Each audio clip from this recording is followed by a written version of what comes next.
And good evening. We are tracking several new developments at this hour as President-elect Trump continues to roll out his picks for his administration. Trump just announcing who he wants for CIA director. We'll get to that in a moment, but we start tonight with the breaking news: a large explosion at a commercial building in Louisville, Kentucky. Here's video of the aftermath. The blast severely damaging a portion of the structure. Dozens of first responders racing to the scene, rescuing at least one person pinned beneath the debris. Several people rushed to the hospitals, and officials triggering a shelter-in-place order over concerns of hazardous materials in the air. Look at this. This is new video just in, showing debris from that blast landing right on top of a train. You can see how powerful the explosion was with the sheer size of the scattered metal. NBC's Shaquille Brewster starts us off with the late-breaking details. Tonight, a commercial plant in Louisville, Kentucky, torn apart after a massive explosion. Appears to be a large explosion that occurred. We got smoke showing. The blast, seen from this sky camera blocks away, happening just after 3 p.m. I live about a mile away from here, and I was just inside of my house and heard a huge boom, and the whole house shook. The power went off for a couple of seconds. At least 11 people were rushed to the hospital, 2 in critical condition. We had one person that was pinned. We were able to get them out and rescue them, as well as assist the others in evacuation. The explosion blowing out windows. Residents within a mile of the building temporarily ordered to shelter in place, as Louisville Emergency Services initially called it a hazardous materials incident. Tonight, multiple patients are in decontamination. We started air monitoring immediately. It is ongoing, and rest assured that nothing at this point has ever shown any type of chemical problems in the air in this entire region. A prior explosion at the same plant killed a worker in April 2003, according to a federal government report. The investigation concluding the incident was preventable. But tonight, officials praising the plant's emergency action plans that they say helped first responders on the ground. Just another show of heroism today here in Louisville. All right, Shaq joins us now live. Shaq, what more do we know about that shelter-in-place order? Well, Tom, that shelter-in-place order has now been lifted, but there's still an evacuation order in place for the surrounding blocks around this plant. Meanwhile, we just heard from a doctor at one of the hospitals that received some of these patients. He says that there are several people experiencing burn and blast injuries, as well as some patients who have crush injuries from debris that fell on them. But he did praise the first responders there for treating the patients on the scene before they were rushed to the hospital, Tom. All right, Shaq, we thank you for that. We want to turn now to our other breaking headline, the Trump transition. At this hour, President-elect Trump announcing a flurry of new appointments to fill his second administration. We were just learning that Trump has selected John Ratcliffe as his CIA director.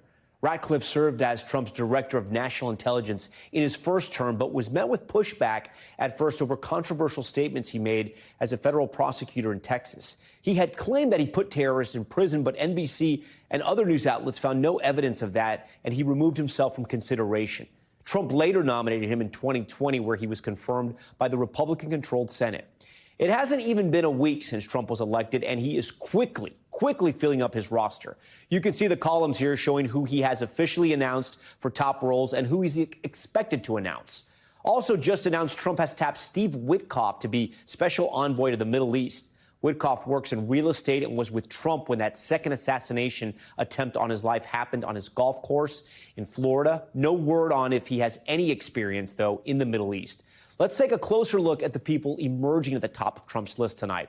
That includes Florida Senator Marco Rubio, who's expected to be nominated for Secretary of State. If selected, he would be the first Hispanic to serve our country in that capacity. Also, South Dakota Governor Kristi Noem, expected to be picked to serve as Homeland Security Secretary. That is a major role, as Trump has vowed to carry out large mass deportations. And former Arkansas Governor Mike Huckabee has been selected to become the U.S. ambassador to Israel. The pro-Israel politician would be tasked with handling the war-ravaged region. If confirmed, he would be the first non-Jewish person to hold that role in more than a decade. The battle for Senate Majority Leader also kicking up a notch. The top 3 contenders making their case to their fellow Republican lawmakers. Tomorrow, we expect to learn who will win that influential position. Also tomorrow, President Biden. He's going to welcome President-elect Trump to the White House, a courtesy the president-elect did not extend to President Biden 40 years ago. NBC's Garrett Haake following it all tonight. He leads our coverage. Tonight, President-elect Trump tapping top allies to his foreign policy and national security teams. expected to announce Florida Senator Marco Rubio as his pick for Secretary of State, according to multiple sources familiar with the transition process. He would be an historic choice. The son of Cuban immigrants, he'd be the first Latino to hold that position. Rubio was a fierce Trump rival in 2016 and vocal supporter during this year's campaign. You know what Donald Trump is saying? When he's president, that ends. Our enemies will know we're strong, and that will bring about peace and avoid war. His hawkish views on China, Iran, and Russia honed in the Senate.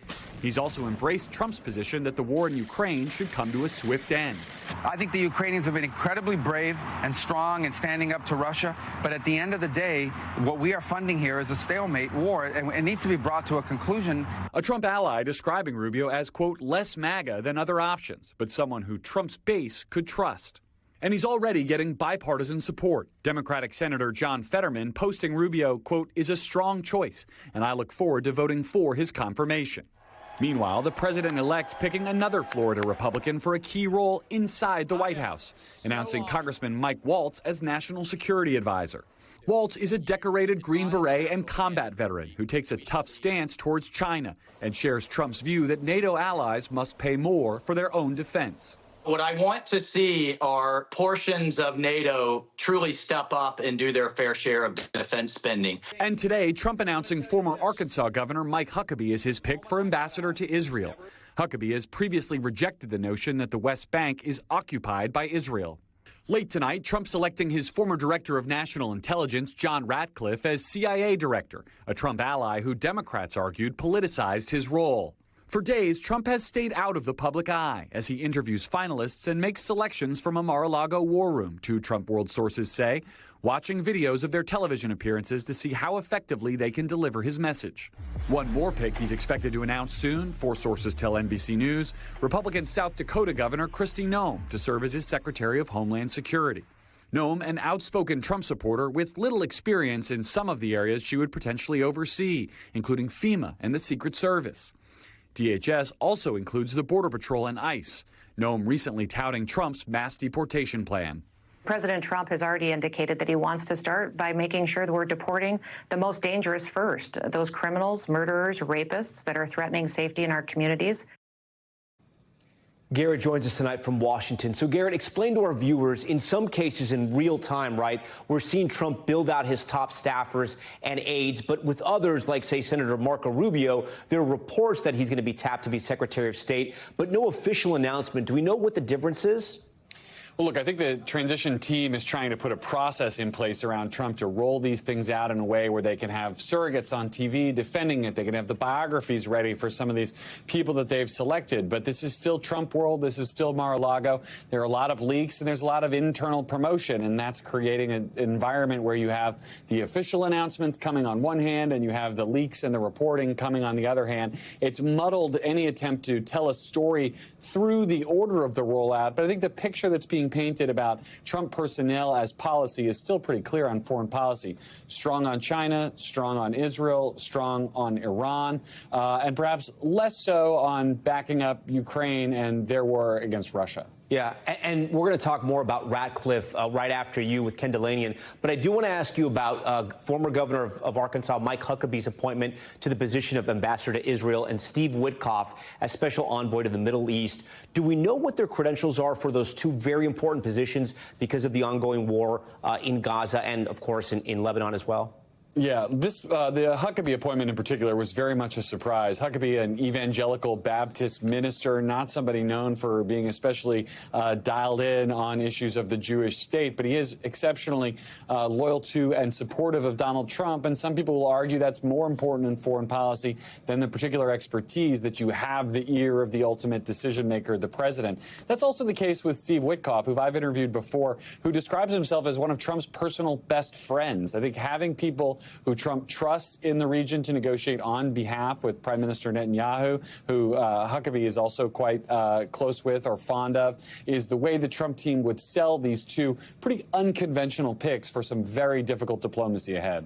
All right, Garrett Haake, appreciate that. We are also following more breaking news right now. We've just understood that President-elect Trump has announced a new defense secretary as well. He's a Fox News host and a military veteran with 2 Bronze Stars, Pete Hegseth. We're going to have much more on that in a few minutes, but first we want to go to that other breaking news. John Ratcliffe, his new director of the CIA. Ratcliffe served in the first Trump administration as director of national intelligence. He also represented Texas's 4th congressional district in the House for several years and worked as a federal prosecutor in the Lone Star State. For more on this appointment, I want to get right to NBC News Justice and Intelligence correspondent Ken Llamas. Ken, what more can you tell us about Ratcliffe? Tom, John Ratcliffe is a politician. He's not a foreign policy expert, and he's a very partisan political figure who, when he was director of national intelligence for about 8 months at the end of the Trump administration, showed a willingness to shade intelligence, to use intelligence in a way that he knew benefited from Donald Trump. At the same time, he's viewed in foreign policy circles as a grown-up, as somebody who has some grounding, having held the job of director of national intelligence, and as somebody who was not willing to go along with Donald Trump's efforts to overturn the 2020 election. But I'll go back to the partisan stuff.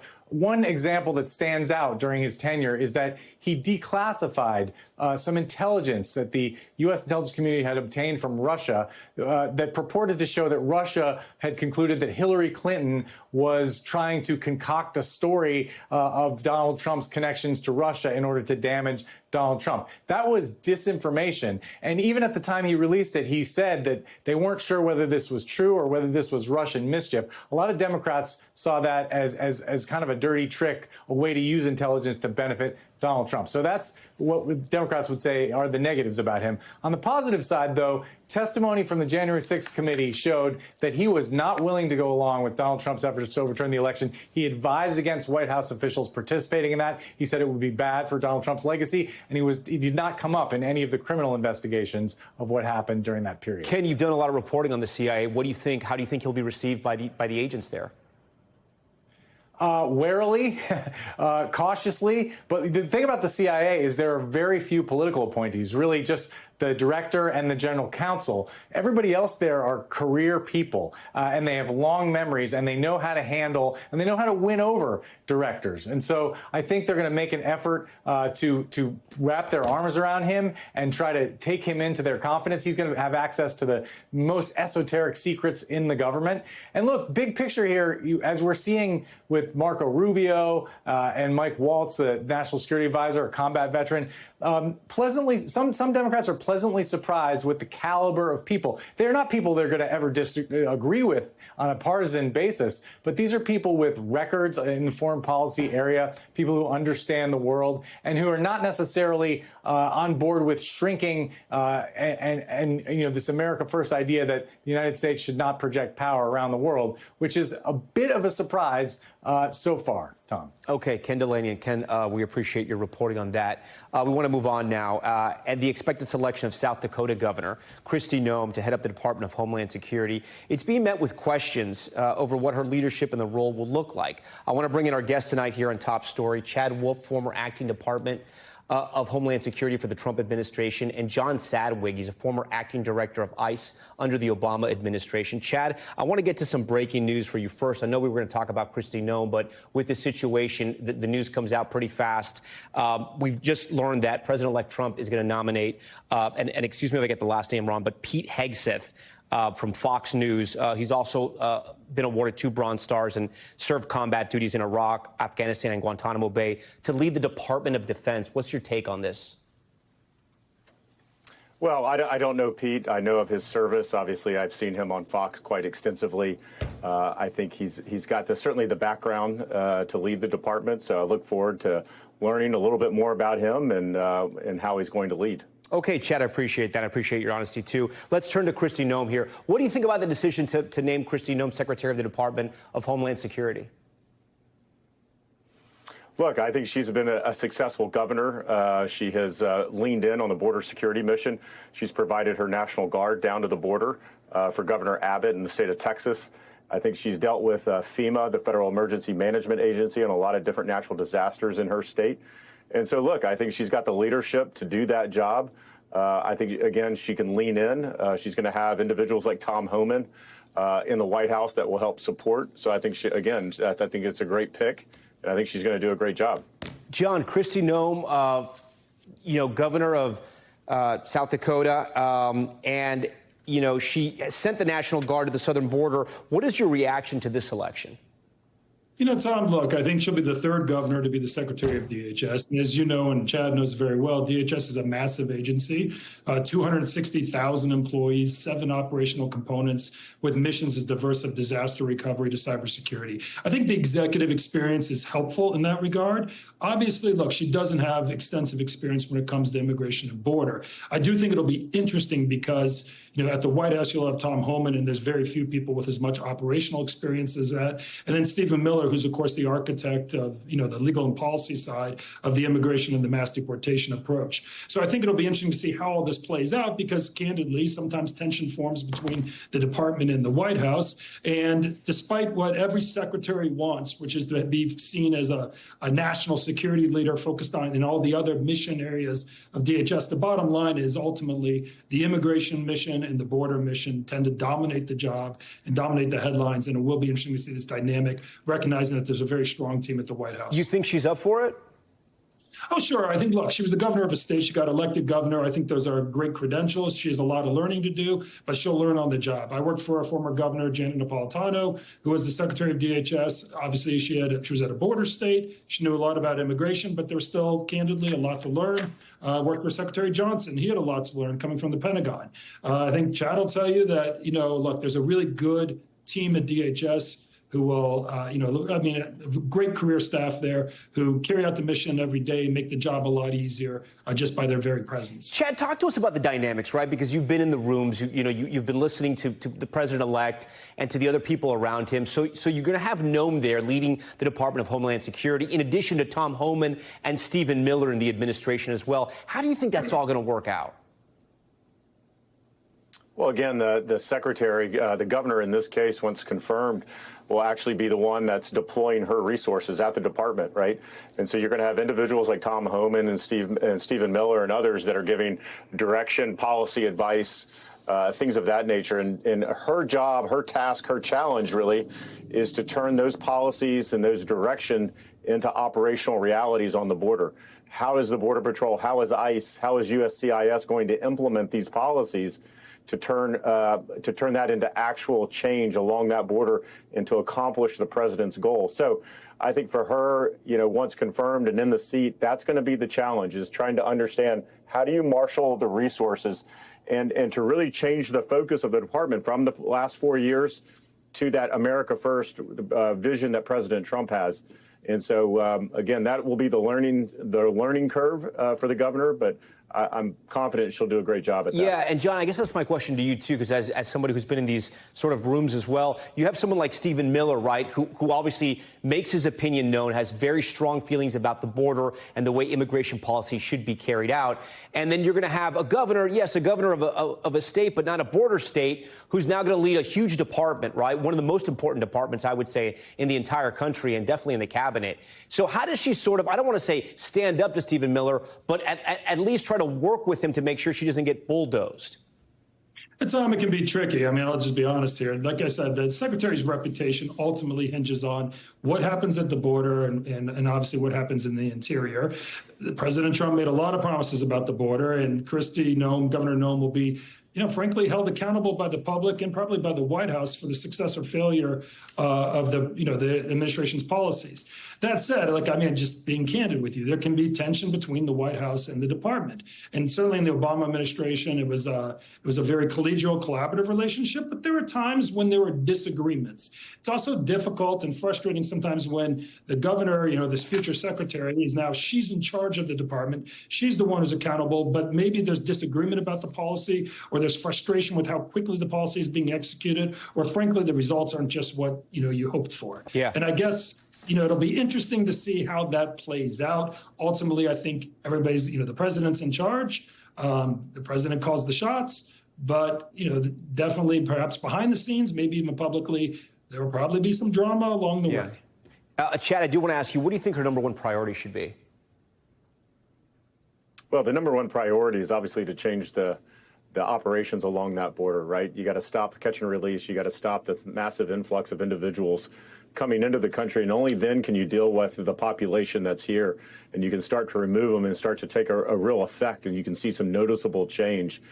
You've got to deal with these parole programs, these unlawful parole programs that have been put in place. So I think there's a variety of things that need to be done to send the cartels, to send the smugglers a clear message that it's not going to be business as usual.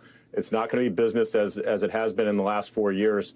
And so the idea is to disrupt their business models and to do that on behalf of the American people. John, obviously the Biden administration had some serious issues the first few years when it came to handling the border. The Washington Post reporting the number of illegal crossings along the Mexico border soared to 2 million per year between 2021 and 2023, an all-time high, as you know, as migrants from South America, Asia, and nations around the world arrived in historic numbers. We should note illegal crossings are now at the lowest level since 2020. But are there any Trump priorities you think could actually help solve the nation's immigration problems?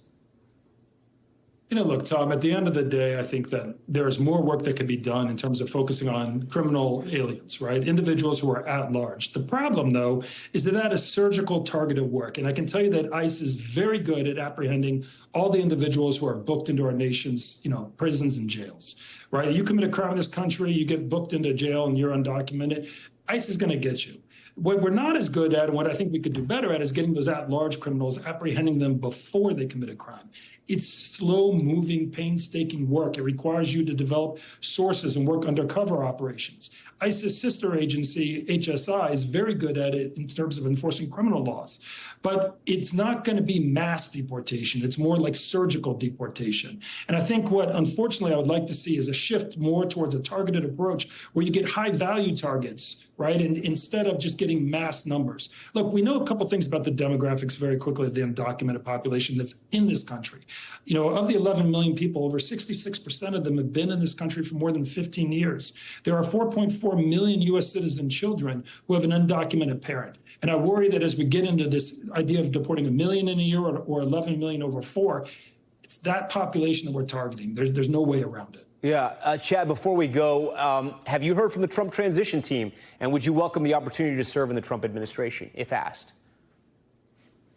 I haven't heard from them, but let me just touch on that last point, because I think it's a really important point when you talk about removing criminals from the country. What we've seen from this administration on convicted criminals, there's been about a 74% decrease on their removals over these last 4 years than what we saw from the first Trump administration. So even if you just stick with the worst of the worst, right, the criminals in our communities, there is an immense amount of those individuals that you should be removing from the country today, and they're not. It's just not occurring. And so I think that's what the new Trump administration hopefully will be focused on, is prioritizing those removals to get all of the criminals, all the bad actors out of American communities. Okay. Chad Wolf, we appreciate your time. As always, we thank you for joining Top Story tonight. And John, we thank you as well. We're also keeping a close eye on the battle for Congress tonight. A full week after the election, control of the House is still up in the air as 3 prominent Senate Republicans face off to become the next leader of the upper chamber. For more on all this, I want to bring in NBC News congressional correspondent Julie Sirkin. Julie, thanks for being here. Let's start in the Senate tonight. 3 Republicans vying to become Senate Majority Leader in January. We introduced you to them last night. John Thune of South Dakota, John Cornyn of Texas, and Rick Scott of Florida. Earlier tonight, all 3 men making their case to Senate Republicans in a forum hosted by Senator Mike Lee of Utah. What did each of them say to their colleagues, and who's considered the frontrunner tonight? Yeah, Tom, great questions. Look, I was just at that forum. It's being held behind closed doors. We're getting to the hour-and-a-half mark, and I'm told they just finished hearing from the second of 3 candidates giving their presentation to Republicans. So we're potentially in for a long night here, and that is because all of these 3 men are pretty much outlining the same things. They're all saying that they are close with President-elect Trump, that they will reform the way that this chamber does business, that they will make sure that his nominees, that his appointments to all of his cabinet posts, to the judicial bench, all of those things will be sped through. That is exactly what MAGA world wants to hear.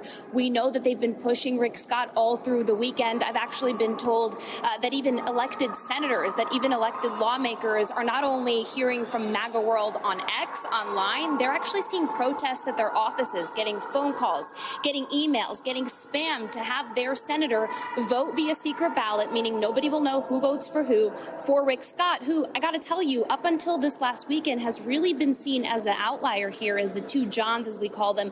John Thune, currently a member of leadership, and John Cornyn, a longtime senator, was a member of leadership, duke it out for this top spot. Again, though, only the senators who vote for these candidates will know how they voted, because it is all done behind closed doors. So we'll see what happens in about 14 hours from now. Yeah, let's move on to the House and Republican Speaker Mike Johnson working to keep the gavel in the next Congress. He was asked earlier today if he has the votes to keep the speakership in tomorrow's internal elections, and he seemed confident. Take a listen. Are you confident you'll win it on the first ballot from January? I am. Look, I'm talking to everyone. Everybody has ideas on how to better improve our processes, and some of the frustrations that we had over the last year with the smallest margin in history, with control of only 1/2 of 1/3 of the federal government, will not be our concerns going forward, because we have unified government. So, Julia, I understand you have some new reporting tonight that some right-wingers in the Republican caucus, far right, may try to nominate someone else.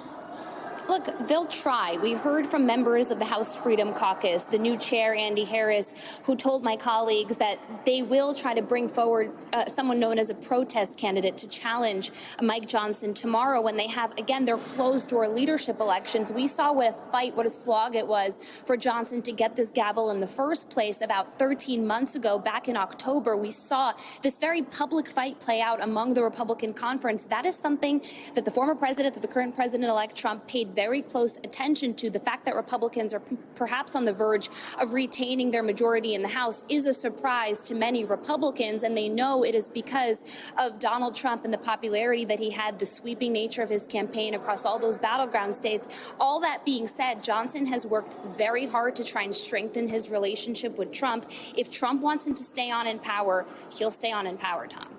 Okay, and Julie, we are still waiting on a call for control of the House. Where does the balance of power stand now?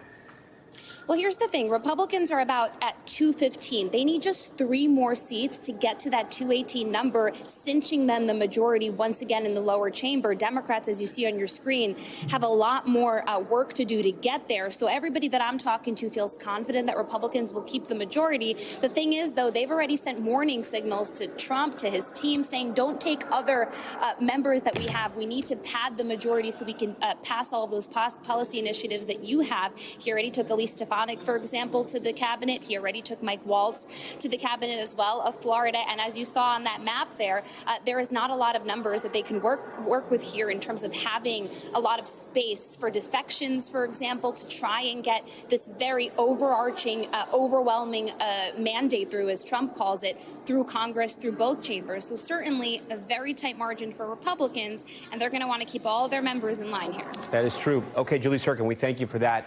Okay, we're going to turn now to other big stories. This one out of Haiti, where tonight the FAA has announced it's banning U.S. flights to and from the country. The move coming just one day after 3 commercial jets were struck by gunfire over Port-au-Prince amid escalating gang violence. NBC's Tom Costello has more. Tonight, American Airlines is the 3rd carrier to report one of its planes was hit by gunfire as it left Port-au-Prince, Haiti on Monday, headed for Miami, where it landed safely. A post-flight inspection was completed, indicating the exterior of the aircraft had been impacted by a bullet. Also hit by gunfire over Port-au-Prince, Spirit Flight 951 forced to abort its landing after bullets tore into the passenger cabin. There was several loud crashes right behind us, kind of like if somebody had a medical cart and tipped it over. It was like... And JetBlue Flight 935 hit Monday as it departed Haiti, landing safely in New York.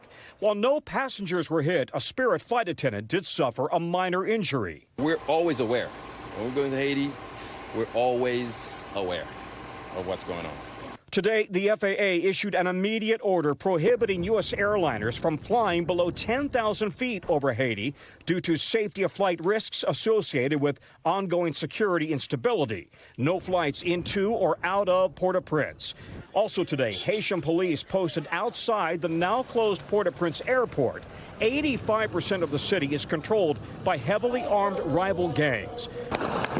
Roughly 400 police officers from Kenya operating under a UN mandate are outnumbered and outgunned. The U.S. Embassy warning of armed violence around roads, ports, and airports. For quite some time, even before the Biden administration, Haiti has been at a level 4, a do not travel country.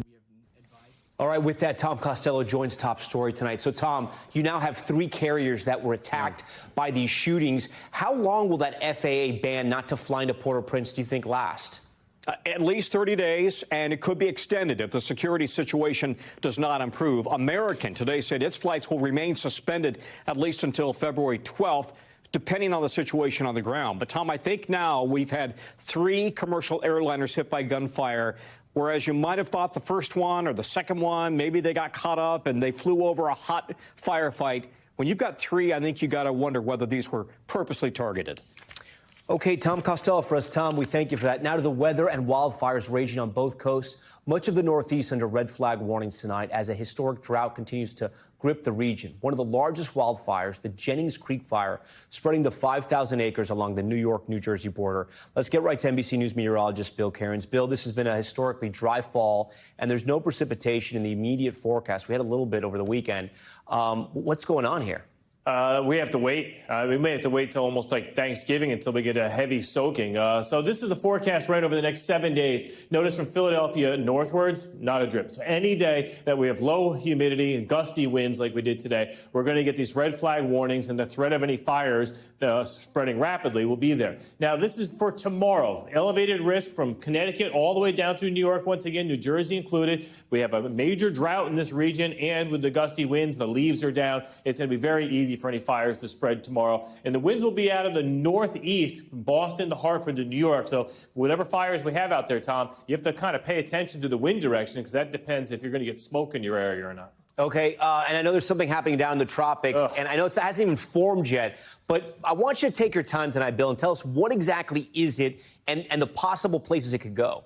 All right, yeah. So the hurricane season doesn't end to the end of November. And for a reason. We can get some systems here, but after November, it's very rare to get them in December. So we're well away from the peak. So it's kind of unusual to get strong systems this time of year, but that is a potential with this one. And the reason is that this area of development in the Western Caribbean, this is the warmest water on the planet. The water is still 90 degrees. You only need 80 to get, a tropical storm to develop or a hurricane. So this has a chance, and the upper level winds look favorable to not only become a hurricane, but maybe even stronger than that. So the immediate concern is going to be getting towards Honduras and Nicaragua. That's where it's going to be this weekend. Our GFS model has it as a hurricane. The euro is going to be a little weaker than that. And there's a lot of questions about how much land interaction, because after it dances here near Honduras and Nicaragua, then it's going to start heading towards the northwest. It may impact areas here from Belize up towards Cancun and Cozumel. It looks like Cuba should be on the eastern side of this. And then this is about 7 days from right now. Our American GFS model has this as a stronger storm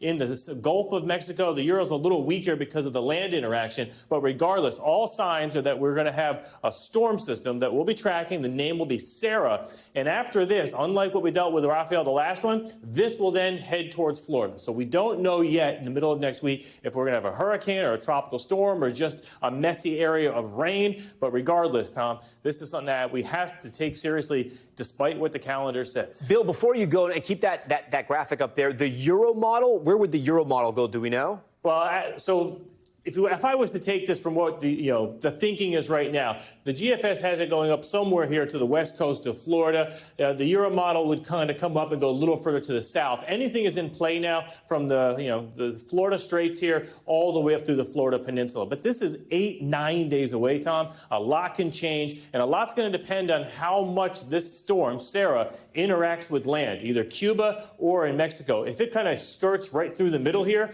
then it could definitely be on the stronger side. We've had major hurricanes this late in the season before, but this one will be probably either the second or third latest. But I want to make sure I understand you here, though, Bill. Do we think something is going to hit Florida towards the end of next week?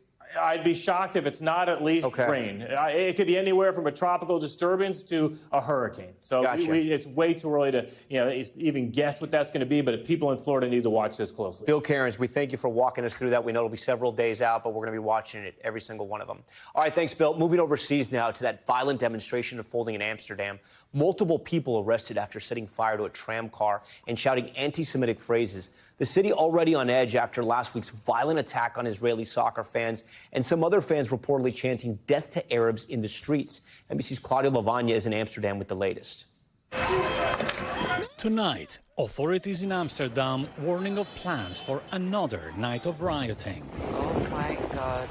One day after dozens of people smashed the windows of this tram, setting off fireworks on board while some of them screamed "Cancer Jews" in Dutch. The tram, which was empty at the time of the attack, left shattered and charred. Dutch authorities say 3 people were detained in connection to the attack. The unrest coming just days after an attack on Israeli soccer fans who were in the city for a match between Amsterdam's Ajax and Maccabi Tel Aviv last week. I got a punch in my face, in my lip. It was organized. After the match, Dutch officials say people on scooters sought out Israelis, punching them and kicking them. What we've seen this weekend of the anti-Semitic attacks against Israelis and Jews are nothing short of shocking and reprehensible. On Monday, the city's police chief said there had been incidents on both sides, starting the day before the game. Israeli fans seen on video chanting "Death to Arabs." Ole, ole. And this Palestinian flag was ripped down. Authorities saying Israeli fans were also seen walking towards the city's red light district.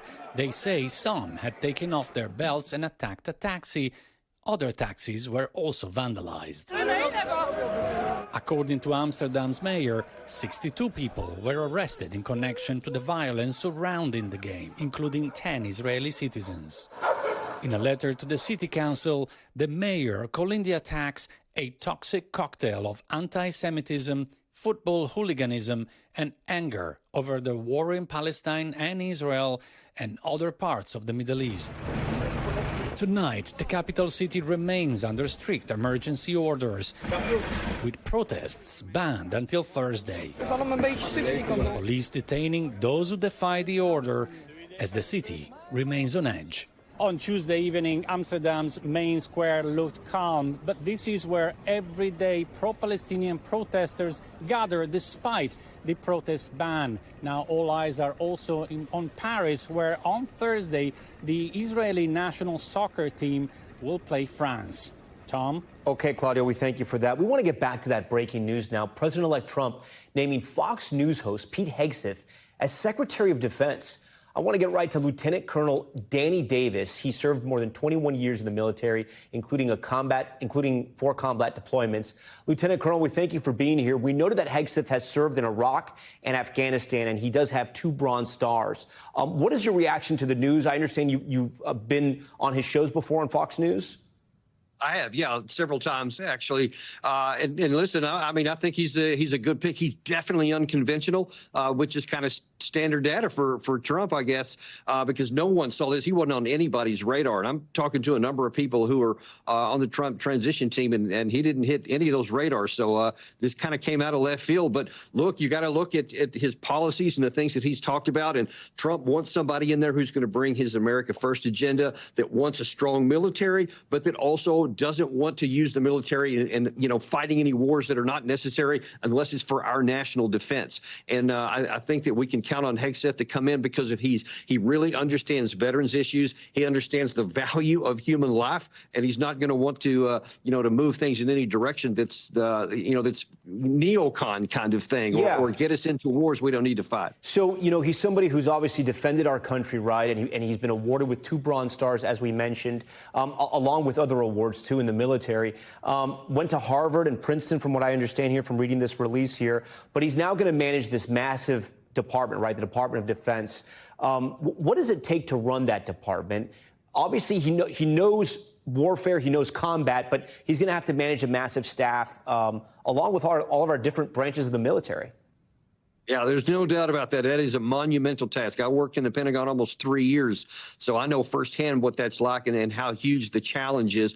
And I feel confident that they're going to make sure that he gets probably a Deputy Secretary of Defense who does have lots of time in the building, as they say, and that does have experience with that. I'm very confident that they'll do that because they're going to recognize that he doesn't have a lot of the firsthand experience at managing this massive organization like that. But I think the primary purpose that Trump probably wanted with somebody whose vision he shares at the top, and then they can bring in other people to help manage some of those other bureaucratic issues. That's what I would expect to see. Looking back at secretaries of defense that have been successful and some that have been not so successful, what do you think are the keys to making sure that secretary knows what they're doing and they're able to sort of implement, and obviously at the end of the day it's to protect our country? Yeah, the most important thing, I think, is, frankly, to be honest and to not just say, hey, everything's rosy if it's not. And we've seen too much example of that over many years. I won't go into the details of those. But if you see that there's a problem here and then it's not popular, then we can't just say, yes, we'll keep going down that path. For example, there's lots of people who want to say we should potentially go to war with China over Taiwan if they invade them. But right now, we don't have the military capacity to do that. And every computer simulation you want to look at for the last half decade or so has validated that. It is time for the Department of Defense to say, okay, I get what the policy we want, but if we don't have the capacity to succeed, then we can't go down that path. And the other issue that's playing really big in the Russia-Ukraine war is if we see our stocks of our national defense going down too low in key areas, then we have to say, hey, we got to do something different. We can't just keep giving this stuff away to everybody else if we're not even going to have enough. And that is going to call for some hard decisions and some hard choices on the policy side. Lieutenant Colonel Davis, we thank you so much for joining Top Story in such quick notice. And for helping us out and understand this new appointment. We appreciate it. Still ahead tonight, sentencing day. The Air National Guardsman who leaked highly classified Pentagon documents, learning his fate in court, just how long he'll spend behind bars. Plus, an NBC News exclusive, our Chloe Malas sitting down with a once popular wellness guru now set to go on trial for forced labor charges, how her celebrity-endorsed business could land her in prison, and what she says about those allegations. And firefighters racing to save a 2-year-old trapped in a burning building, the frantic moment they broke a window to get him to safety. That's next.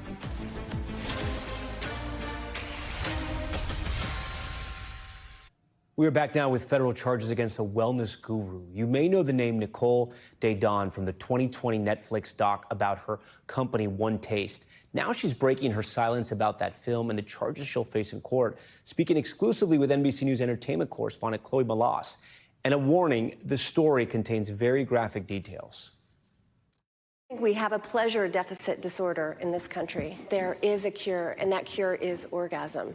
That's Nicole Daedon, the founder of the sexual wellness company One Taste, which taught the practice of orgasmic meditation, a partnered experience which involves manual female genital stimulation that the company said would help members achieve enlightenment. The viewers watching who may have been learning about you and One Taste for the first time, and they hear orgasmic meditation, and they think it just sounds wild to them. What do you say to your critics? Well, I would say it sounded wild to me, too. I mean, come on, it sounds crazy. But there was something that said, no, really do. Just try it. This is for me. It can't hurt. And so, everything is in the dark, under the covers. You don't talk about it. Well, what would happen if we actually talked about these things with transparency and openness? Over 13 years, Daedon built One Taste into a $12 million business with thousands of members, even endorsements from celebrities like Gwyneth Paltrow and Khloe Kardashian. But last year, New York prosecutors charged Daedon and a One Taste executive with 1 count each of forced labor conspiracy. Daedon sat down with Top Story in an exclusive interview ahead of her trial this January, where she faces up to 20 years behind bars if convicted. What do you say to the charge against you? Oh, it's not true.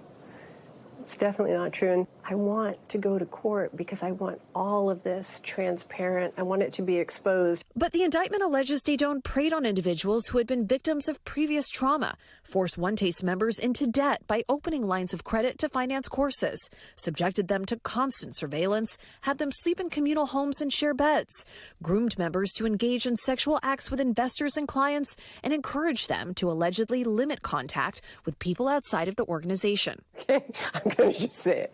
It's a boilerplate indictment. We were rooted 100% in consent.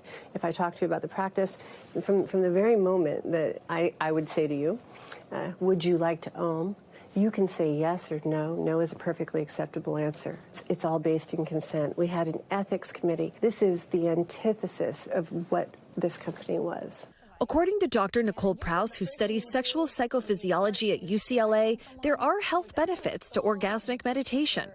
People who do this practice report feeling better, more positive emotions, and fewer negative emotions. People also seem to feel closer to the person that they're interacting with, kind of regardless of their relationship history. So if you're worried about a loneliness epidemic or people who may feel isolated, this could be a way to address that kind of issue. Daydone's attorney, Jennifer Bonjean, who has represented some of the most high-profile celebrity cases in recent years, from R. Kelly, Bill Cosby to Harvey Weinstein, says her client was simply swept up in the Me Too movement. I do not think anyone would be interested in what Nicole's life practice was, what One Taste was doing without the Me Too movement. That's my personal view on it. And I think it was driven by media coverage that was not fair, that was not vetted, that was salacious, that was designed to rile people up. Much of my work was about exactly what happened in the Me Too movement. There's nothing I want more than women to know how to give consent, to know how to say no, to know how to say yes, to know what her desire is, to know what the bottom line is, to know how to get up and walk out of a room. Bonjean also blames the 2022 Netflix documentary Orgasm Inc. about Daydone, which interviewed former One Taste members who said that they were subjected to a toxic environment, even brainwashed. People were getting hurt. People were getting hurt badly. Ex-members would describe something that might look at and think like, oh, you were being told to have sex with a customer in the hopes that that would pay money to the company. People were psychologically brutal with each other. Make no mistake about it. Without the tabloid sensational coverage, there would be no indictment. I will stand on that. You have been called a sex cult leader. You've been compared to Keith Raniere. The most honest thing I can say is it makes sense to me on the one hand. And what I mean by that is we do not have a culture that understands women's power, women's relationship to sexuality, women owning their desire. There's a whole series of things where we were triggering. And so in a sense, I understand it. And because of that, I trust that, not to sound cliche, but that justice will prevail.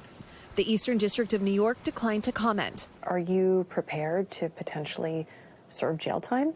I don't know that you can necessarily prepare. I do know that I have the inner strength, resilience, and most importantly, what I have is a conviction of purpose. The jury, meanwhile, likely to hear from Nicole in her own words. Will you testify? For sure. Absolutely. Chloe Malas joins us now in studio. So, Chloe, something interesting about all of this is that Nicole Daydone, who you spoke to, sold this company in 2017, but now it's rebranded and operating again? So it's now called the Institute of Om. And although Nicole Daydone says that she doesn't actually run the day-to-day of this business because she sold it, she's still practicing and she's still lecturing for the company. I also want to point out that this trial in January is not just going to have Nicole, it's going to have that executive that's also been charged with the exact same thing, which is conspiracy to commit forced labor. And her name is Rachel Churowitz. So they will be facing trial together in just a couple of months. And Churowitz has denied all of the accusations against her. And I also want to point out that Netflix documentary, Orgasm Inc. Well, Nicole is actually suing Netflix, and that's been ongoing since that documentary came out. And we've reached out to Netflix for comment, and we haven't yet heard back. Chloe Malas, the big exclusive tonight. Chloe, we thank you for that. When we come back, more of the Trump transition, the appointments just announced, including a job for Elon Musk. That's next.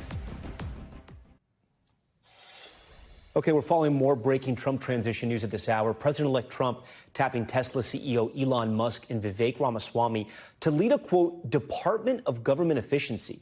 He's also confirmed just moments ago what we would have been reporting, that he will name South Dakota Governor Kristi Noem to be Secretary of Homeland Security. NBC's Vaughn Hilliard joins us tonight now with the latest on all this. Vaughn, obviously the big news right now that just happened moments ago, Elon and Vivek Ramaswamy. What do we know about this new government agency, and how will it work? Exactly. A lot has developed since the start of the show, Tom. For Elon Musk and Vivek Ramaswamy, this idea of the Department of Government Efficiency, number one, exactly how is it created? What does it actually look like? Is there a budget and a staff behind it?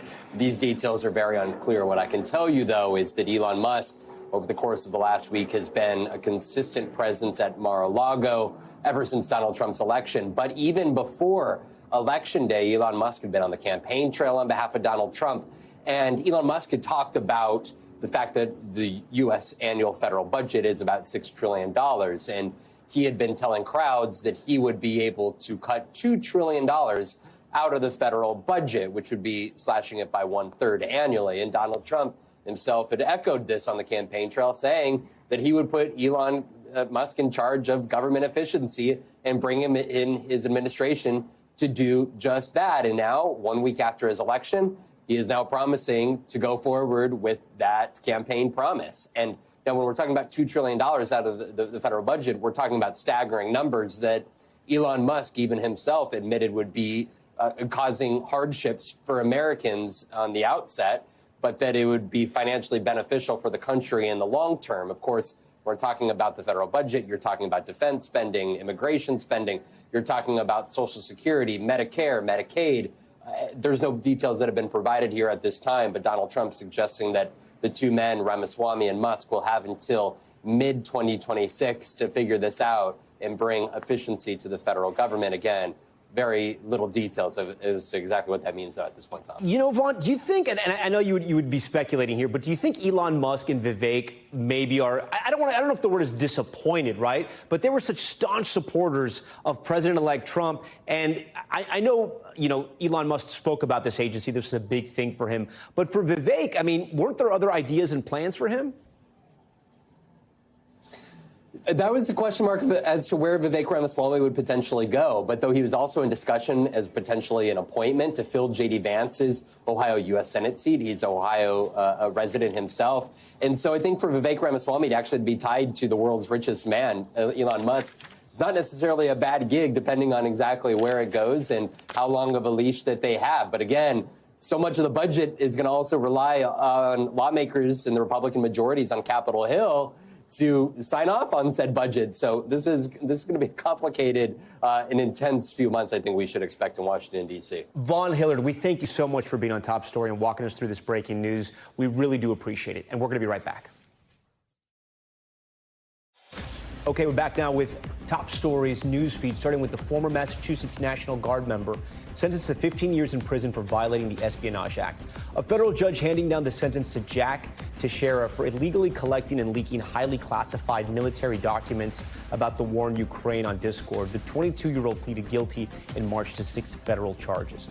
And dramatic new video showing the moment Texas firefighters rescued a toddler trapped in a burning apartment building. Video shows officials racing to the scene in Gransbury, about 50 miles south of Fort Worth. One firefighter using an axe to shatter a window, climbing inside, and then pulling a 2-year-old to safety. His mother unable to reach him due to the smoke. He was airlifted to a hospital, but tonight he's doing okay. And to all of our veterans, once again, we thank you for your service and we thank your families. That does it for us here on Top Story. I'm Tom Llamas. Have a great night. Stay right there. More news on the way. Thanks for watching. Stay updated about breaking news and top stories on the NBC News app or follow us on social media.